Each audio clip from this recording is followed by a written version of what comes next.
Isang Pinay OFW na galing sa bansang Riyadh, Saudi Arabia, biyaheng papuntang Manila to Cagayan de Oro. Nag-share ng kanyang experience.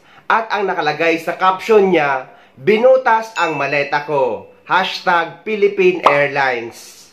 Sa luggage ko, okay siya sa Manila. Tapos ngayon, panilo po. Laki dalawang kamay ko din pumasok. Maririnig sa video na sinabi ni Kabayan na okay pa ito sa Manila.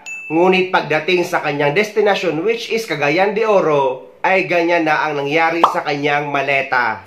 Ano nga ba ang totoong nangyari sa maleta ni Kabayan? Ayon naman sa comment niya or mga sinasabi niya sa kanyang comment, ay hindi naman siya nagsabi ng specific na nawawala or kinuha. Pero ang sabi niya ay hindi talaga mawawala ang mga ganitong gawain. Kaya ang dapat talaga na ilagay nyo sa inyong mga maleta ay mga damit lang at hindi mahalagang bagay ayon sa kanya. Sabi pa niya na baka nabasag lang daw talaga ang kanyang maleta at nagsihulugan ang mga laman nito. Pero ang tanong niya, tama ba na ganito ang gawin nila na ibalibag ang maleta na umabot sa ganitong sitwasyon? Sa luggage ko, okay siya sa Manila. Tapos ngayon, panilo po. Laki dalawang kamay ko din pumasok. At yung 23 kg na laman ng kanyang maleta galing sa Riyadh, Saudi Arabia ay naging 25 kg na daw ang bigat dahil nga basang-basa na ang mga damit niya ng tubig. Marami ng mga kasong ganito na binabasa ang mga maleta ng tubig para bumigat, para hindi mahalata na may kinuha sila sa loob ng maleta. Pero hindi ko naman sinasabi na ganito yung sitwasyon o naging sitwasyon ni Kabayan. Pero paalala niya na dapat daw bago magbiyahe ay i-video ang laman ng maleta at ang itsura ng maleta para daw may habol kapag ganito ang nangyari. Sabay pa habol na sinabi niya na minsan kailangan na daw talaga ng kamay na bakal. Base naman sa video ni Kabayan ng kanyang maleta ay ang mga ganitong maleta ay hindi talaga matibay at mabilis itong masira. Lalo na't alam naman natin kung paano i-handle ng mga tauhan ng airport ang mga bagahe ng mga pasahero at ng mga OFW.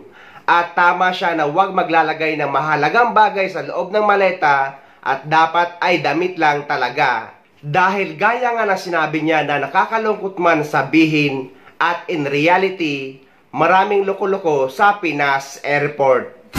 Nakapagreklamo na din daw siya sa Philippine Airlines at hinihintay na lang ang resulta. At ang advice ko din sa mga kababayan natin OFW na uuwi sa Pilipinas na huwag kayong gagamit ng maleta na ginamit ni Kabayan or ng plastic gaya nito. Dapat yung tela na maleta ang gamitin nyo at yung matibay dapat ang bilhin nyo. Dahil para hindi masira kapag ganito na.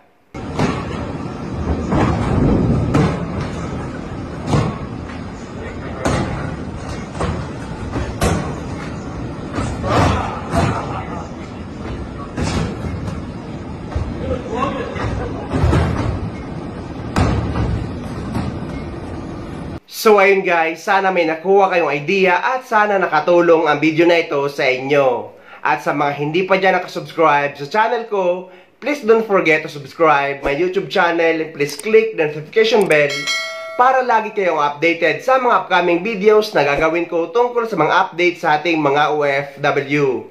Mula dito sa Dubai, maraming salamat. See you next time.